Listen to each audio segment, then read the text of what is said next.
A lot of so-called experts on YouTube are telling people how to write a book with ChatGPT, and the vast majority of them know nothing about writing books and have clearly never written a book in their life. My name is Jason. I've written 12 books and published them. I've actually written more than 12 books. I've published 12 books, and I am an expert here on using AI to write your book. And this is actually a repeat of my very first video that I did all the way back in April. A lot has changed since then, so let's dive in to see how you can write a full novel, or we'll cover nonfiction as well, using ChatGPT. So let's get into it.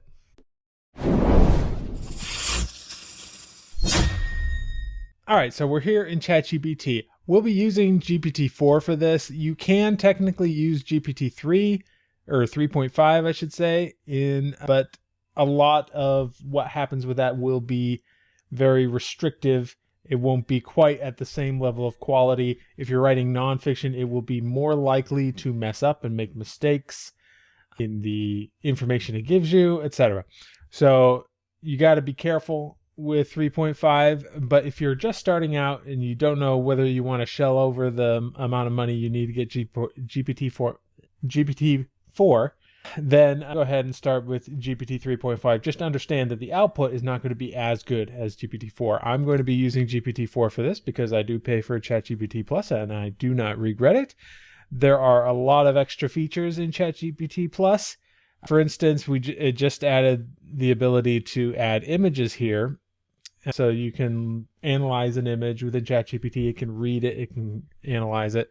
That's a very useful feature. And as of right now, we are waiting for DALL-E 3 to be introduced to ChatGPT, which means not only will we be able to write books in ChatGPT, we might even be able to get book covers in ChatGPT as well.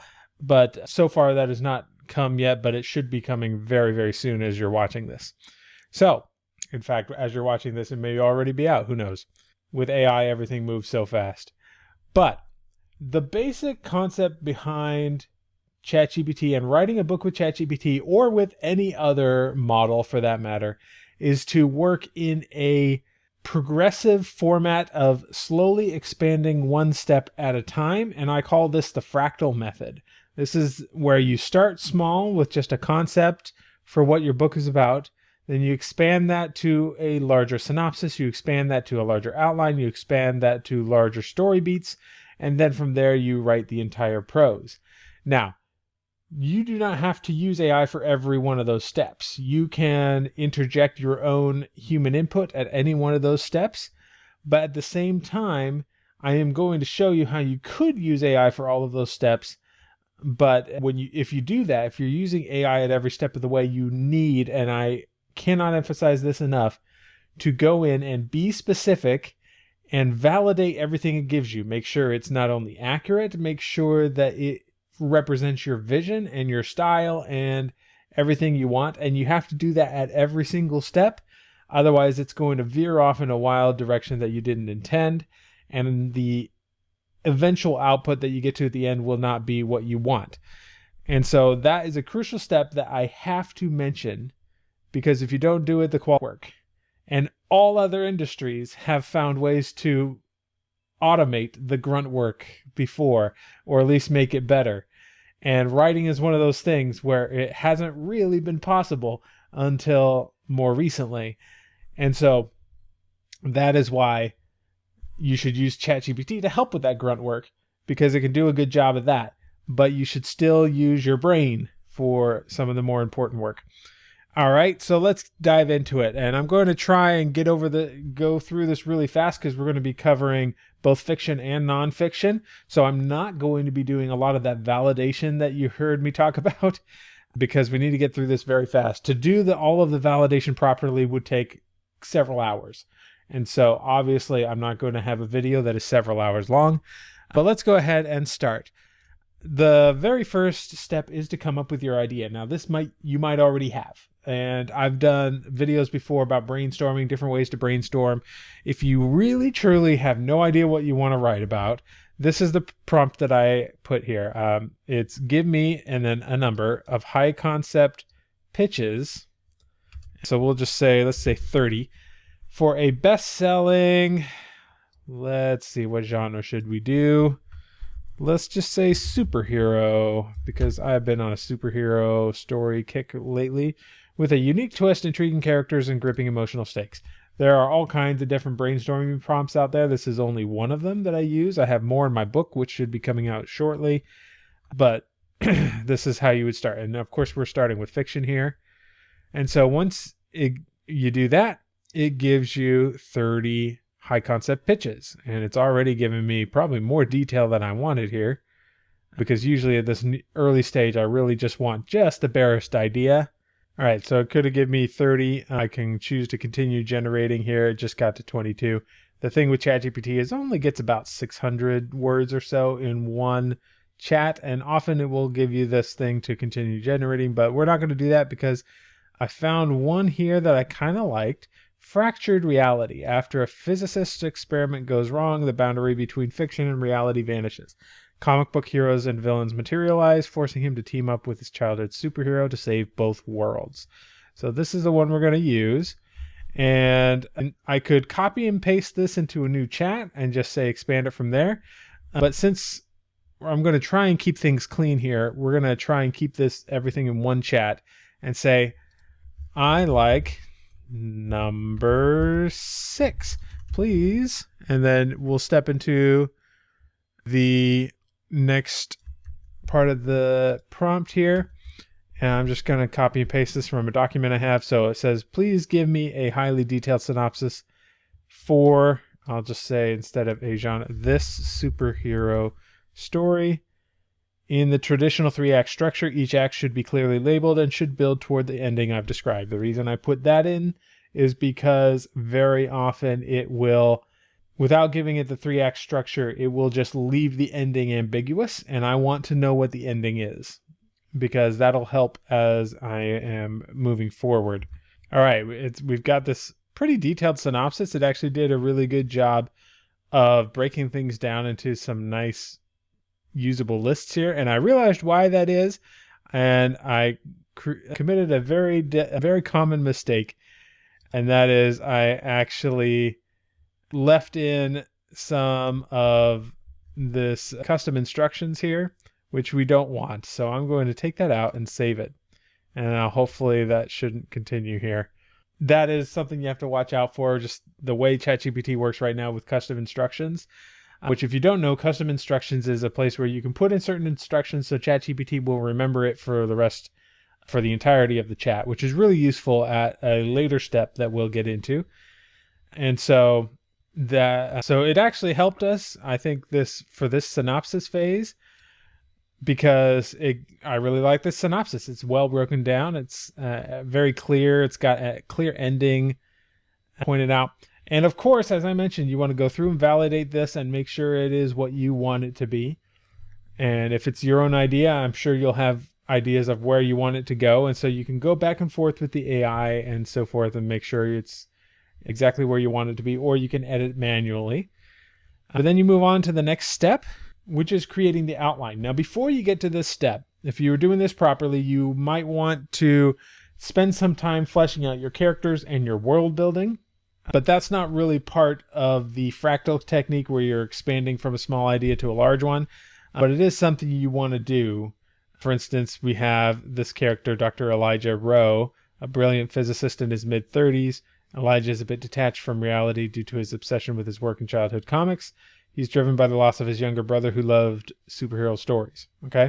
So you would want to expand that character and get maybe a full character profile. There are things that you can do to make your characters more unique, like adding personality profiles to them or having instructions on how they talk or react in certain stressful or other emotional situations, and things like that. So there are little tricks and tips, but this is not a video about creating characters.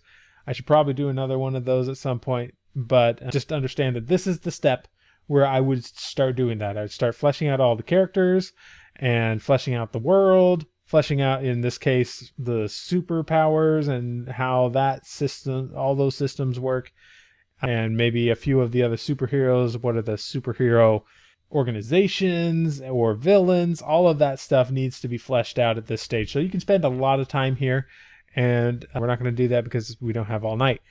But the next step is the outline. And so here's the prompt that I usually use. It says using the following synopsis, and I'm just going to change this to above synopsis. Create a detailed summary of the story, fleshing out additional details and breaking it into parts using the outline method of choice. And then you normally, if you were creating a new chat, you could insert the synopsis here. If you had edited the synopsis, you could do that here. I'm just going to delete that.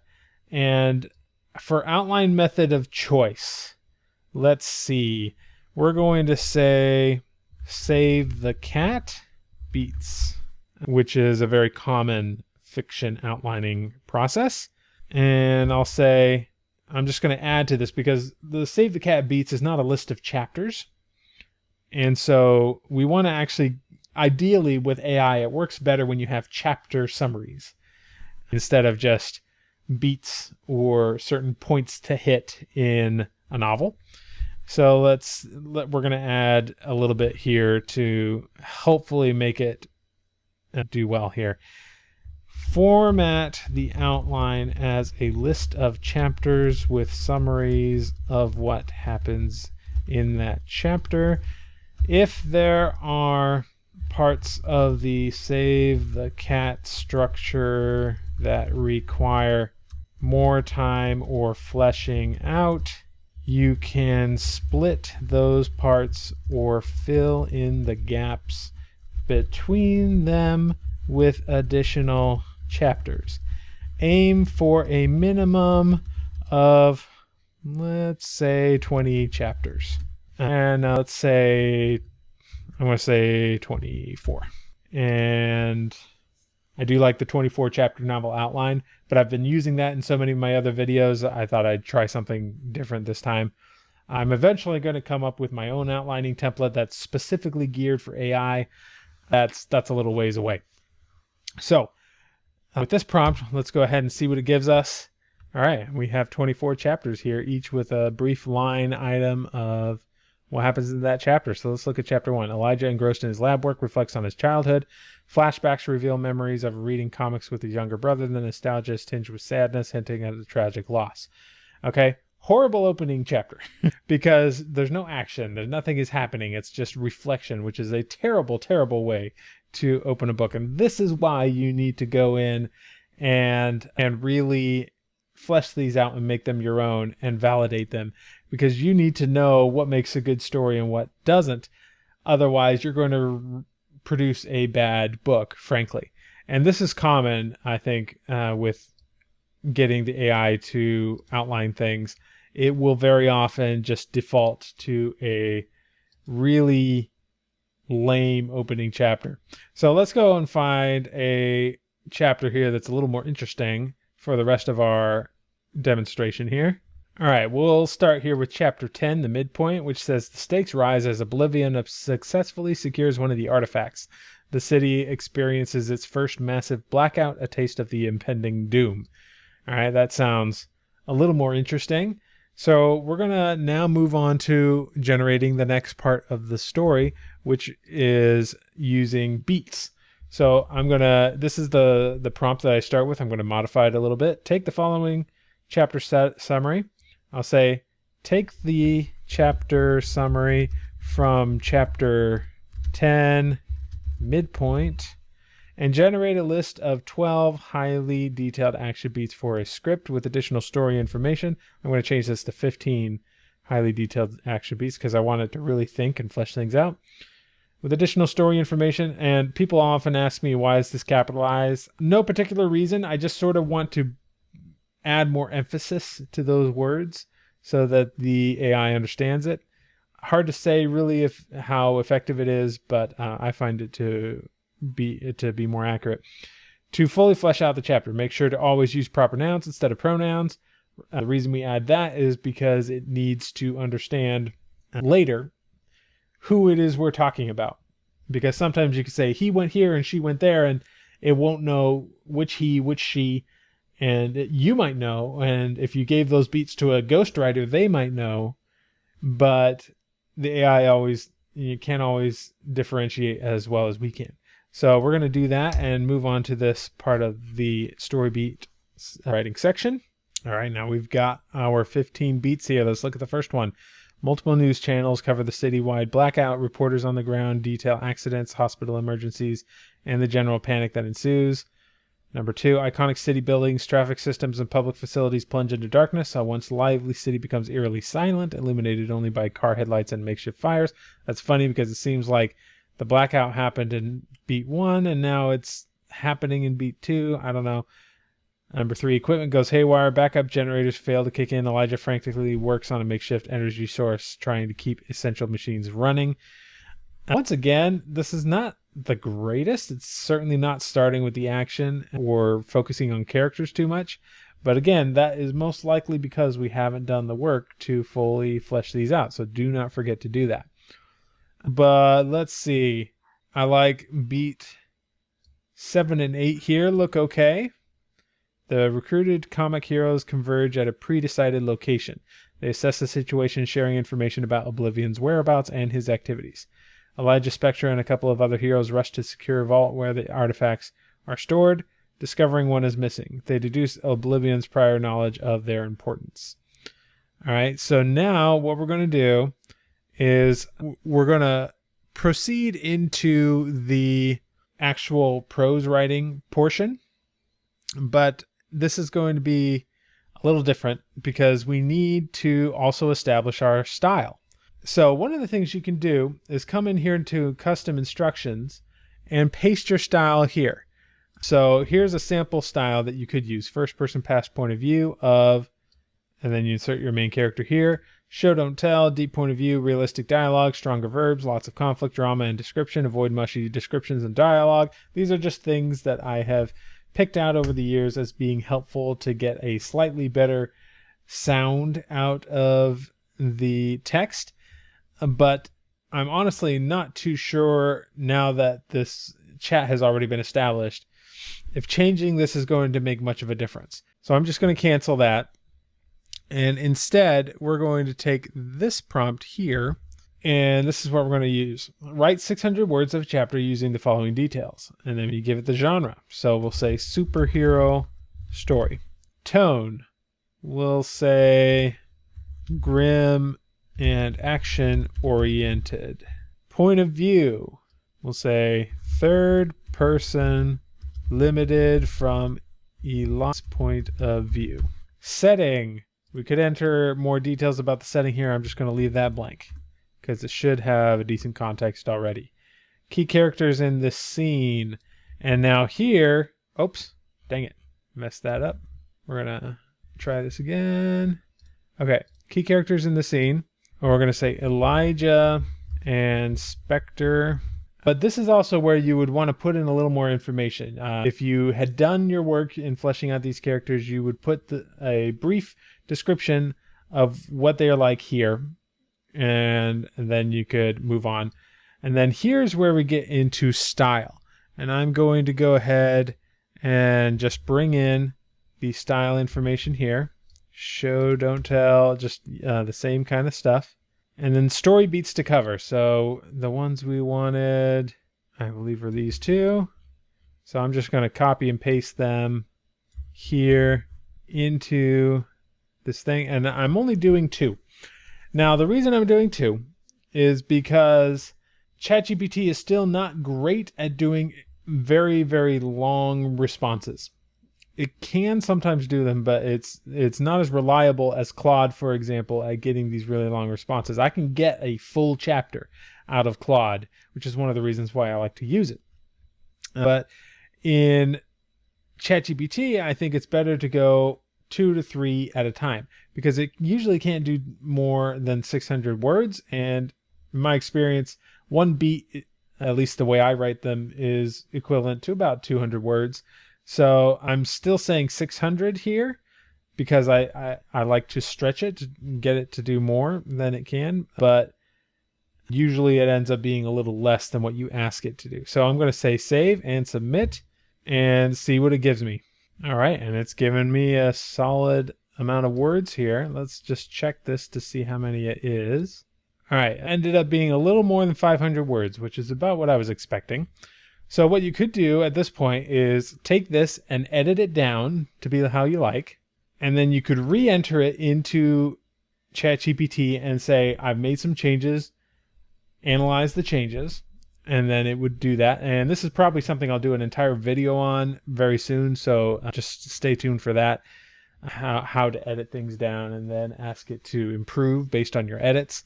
It's a fun process, and it allows the AI to get a little bit better as you go along.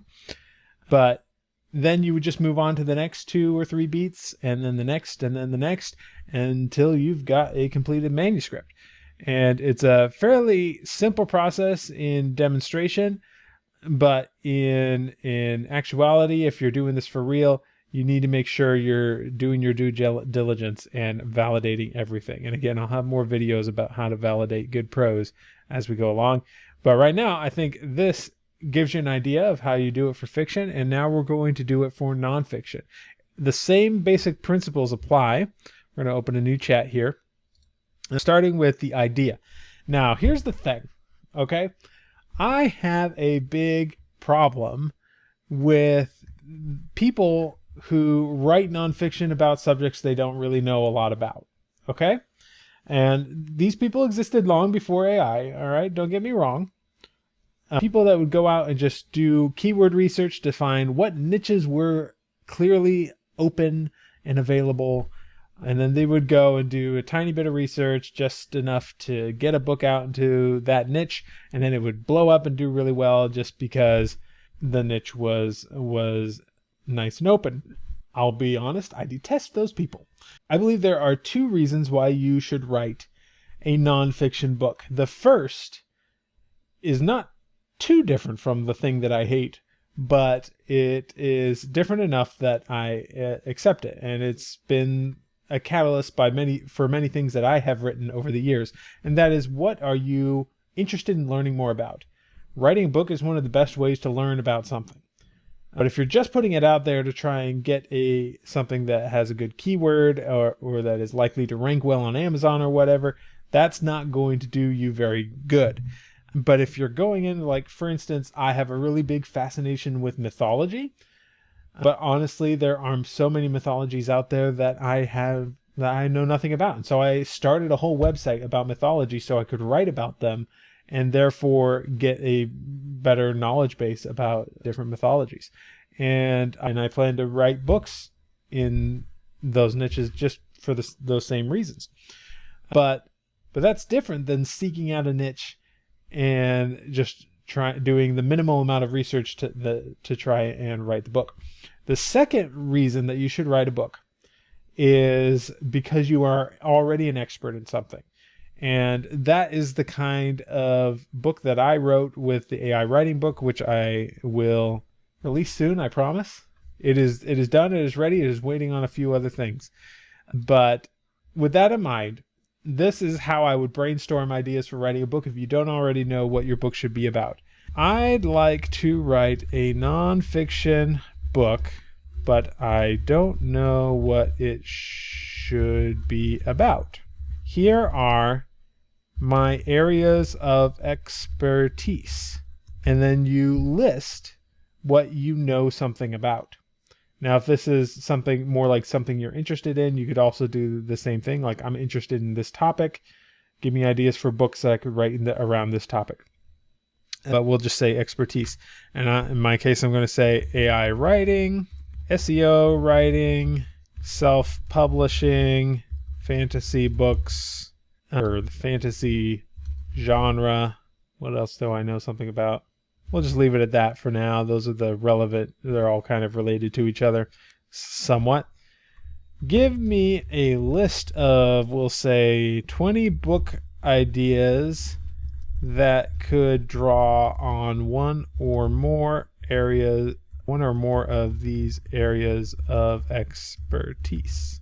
All right, we've got a whole bunch of ideas here. It liked to mash up a lot of my different expertise areas, but that's okay. If we go through these, we can see like SEO magic, unraveling the mystery of search engine optimization for fantasy writers. Something like that would be too niche and nobody would read that. Some of these, like SEO for authors, a comprehensive guide for self-publishers to increase their online visibility. I've actually done a presentation on this. And if you're interested, leave a comment below. I'll see if I can actually create a version of that presentation for YouTube. It's not really AI related, but I think it could be interesting to self-publishers. Let's explore this one a little bit. A comprehensive guide for self-publishers. So this is specifically SEO for authors. So we'll say, I like number 2. Please expand that to a comprehensive list of topics that could become chapters. Give me a list of at least 20 possible chapters. And this is taking the same approach, right? We take the idea, we're expanding it to a chapter outline.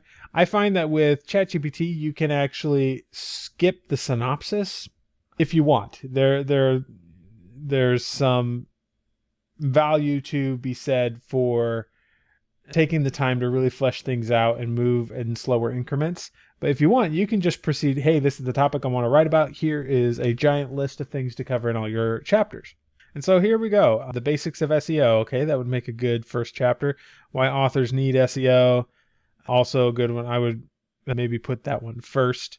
Keywords in your manuscript. The art of integrating relevant keywords into your book title, subtitle, and content without compromising on creativity. This is actually a great place to stop and thank our sponsor for this video, which is Publisher Rocket. I've actually been working for Kindlepreneur for some time, but I bought Publisher Rocket long before I worked at Kindlepreneur because it is by far the best tool to find keywords.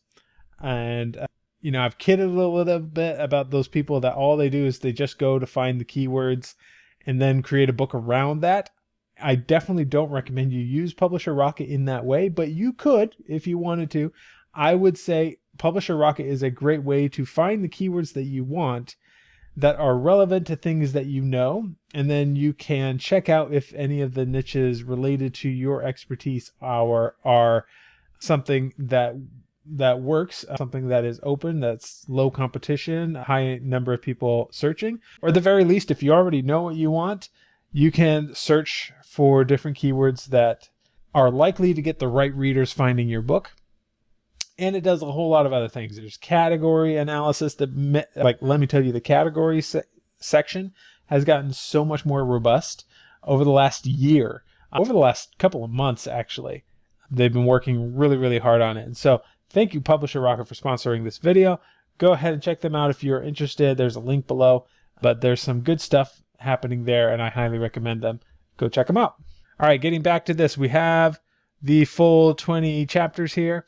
Now, if you are an expert in the topic, you will be able to look through these things and say, hey, this is missing here. Maybe you could do a little bit more here. But let's just say we like this as it is. I certainly would not keep it exactly the way it is here. Like, for instance, I would put why authors need SEO right at the front. If not in the introduction, then like probably chapter 1. But then... And so maybe we'll do that, actually. We could ask it to move things around. I'll just say, expand on chapter 2. I'll just make sure it knows what it is. Why authors need SEO. Give me a list of subtopics to cover in this chapter. And now it should give you a couple of subtopics to cover. Now, what I would do if I were writing this book for real is I would cherry pick these. I wouldn't just take what it is and modify it. I actually would probably have my own outline already. And then I would say, oh, I missed this, or I missed that, or maybe I could talk about this from a different angle. And I would cherry pick the little bits that I like that sort of fill in what I already have. And I might even say, here's what I already have. Can you give me any other ideas for things that I might have missed? That's a very, very useful one when writing nonfiction, because often there are a couple of blind spots that we have in our areas of expertise. We might skip over something because we think it's obvious, but it's really not. There are things like that can happen. And so that's the way I do it. But let's just go with this outline as is. And I'm going to select these top 3 here. And here's the thing with nonfiction. GPT-4 is better than Claude at nonfiction because it is not as factually erroneous as Claude sometimes is. GPT tends to stay on point, and it's also a little bit better at doing things like special formatting, which is often more of a thing that you use in nonfiction. You'll have shorter paragraphs, you might have a lot more headings, you might have lists, things that you wouldn't have in fiction. And so it's usually pretty good with that. And so with that in mind, the way I write nonfiction is a little bit different. And I use AI, but I don't use it as much as I might with writing the prose of fiction. The way I would use this is, so we could expand this and say, okay, now write that chapter and make it 2,000 words long. It probably won't get to that, but maybe it'll continue. It'll ask us to continue.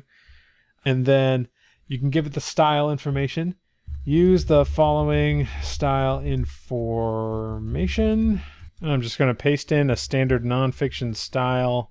It's a big style that I use here. It says things like include best practices for online writing, including short paragraphs, bulleted numbered lists, only when appropriate, bolded, italicized text for the most important key points. The language should be clear and concise, not using the corporate we, and often speaking in the second person to the audience, etc., etc., etc. So these are some of the things that I'll put in a style. Prompt. You could also put these into custom instructions so that it is always writing this way. But since we're keeping everything in one prompt here, we're not going to do that. I'm going to ask it to write the entire thing, but you could just ask it to write just a few sections. But let's just see what it gives us from this. All right, so it's given me something here. It's not my favorite, but we haven't necessarily been taking special care to make sure everything is picture perfect before we get into it. But it did start off, the shift from traditional to digital reading isn't just a trend, it's a revolution. Consider the last time you sought a book recommendation. Did you turn to a friend or did you Google it? As digital platforms dominate, your online presence as an author becomes pivotal. Without an online footprint, you're invisible to a massive chunk of potential readers. Kind of beating around the bush. There's definitely easier ways you could have said that, which is why writing, sometimes when you're writing nonfiction, it actually is easier to just do it yourself, especially if you're an expert. And let me show you another way that you could do this. So let's take these. This is often how I write nonfiction, is I'll write it a section at a time. It goes a little slower than with fiction. But I'll say, try again and use the following key points. And I'll change that to start with the following key points. Many authors don't think SEO is for them, but SEO can be a great way to get organic and evergreen sales when done right. But then many authors think that SEO is just for nonfiction, when fiction authors can also use topics related to their books to draw in organic traffic. And I might go on and on and on. This is obviously slower than just asking it to expand on a section that it's already done. But this is going to get you much better results to do it this way. And it's still a lot faster than if you wrote out the entire book just verbatim, because you're not writing the book, you're writing the key ideas, the key points, and it's easier to maybe move those around, or as you're writing the key points thing, you'll get more ideas. But nevertheless, we're going to just go with that and see how well it does. It's a common belief SEO is for businesses, bloggers, and techies. Authors, especially those enveloped in the world of fiction and storytelling, often dismiss SEO. After all, you're crafting narratives, not blog posts. But this viewpoint is limited. SEO is a tool, and like any tool, its effectiveness depends on how you wield it. Advertisements fade, book tours end, but SEO, it's the gift that keeps on giving. A proper SEO strategy means the book continues to appear in search results, drawing in potential readers month after month. This isn't about a quick sales spike. It's about building a long-term consistent stream of readership and sales. Okay, so this is already a lot better and sticking to the topics that I want it to cover. I would probably play around with the style a bit more because this isn't really what I want, but it's definitely better. It's definitely getting there. So I'm a lot happier with this than what I had before. But here's the other thing about nonfiction. I feel like every good nonfiction book, every chapter, or at least every major section, has three different qualities. There is the hook. There's usually something that really captures you and draws you in. It's usually something like showing you the benefits of the thing that it is telling you about. It's like, this thing will make you tons of money, or help you lose a ton of weight, or whatever it is. It'll hook you in, and then there will be a story. And the story will illustrate what the hook is about and kind of prove that the hook is true. And it also serves a secondary function of drawing the reader in, so that they say, oh, this isn't just fluff that someone put together just so they could, rank for a keyword. This is someone that has experience. They have stories to prove what they're telling me. And stories, people are naturally drawn to stories. And even though this is nonfiction, not fiction, that the principle of storytelling is still very, very important. And you'll notice we haven't done any of those kind of stories here. After the stories, you get the information. That's all of the details that kind of say, okay, now that you know the story and you know what we're trying to do here, here's how you do it. And it could be very logical. And I feel like most of the good books are structured in that way. And when I went to write my AI book, this is the approach I took. Every major section and many of the chapters had a story involved in it. And I found, just trying to play around with both ChatGPT and Claude, I tried to get it to write the stories in an engaging way, in a way that I liked, where I would give it the key points of the story and have it write that. And sometimes it worked okay. But honestly, I just found that writing the stories myself, that section of it, was a much better way to go. I found that the prose was just better. And then from there, I could give it what I had already written and said, okay, now that you've done this, write, how to do this. And then it could just write that part, no problem, especially when I gave it what I had already written. And so it could draw on that, knowing what my style is and everything like that. And so I found myself writing the stories first, then uploading those to ChatGPT or Claude, giving it the key points to follow in the information section of the chapter, and then it could do that. And it did a much better job with that sort of an approach. So I prefer a kind of hybrid approach to nonfiction, where I'm writing the more creative bits, the hooks and the stories, and it writes the more informational bits based on the information that I provide it. Very rarely do I rely on ChatGPT to already know something.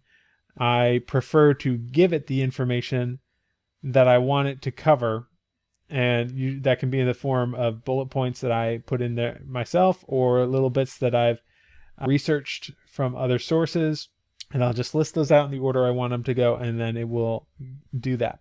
That is my approach to nonfiction. And hopefully you've gotten a good sense on how you can use AI as a productivity tool in your business, and not as a way to do the work for you, because that is not going to get you anywhere. So I hope that was useful to you. I'll see you in the next video.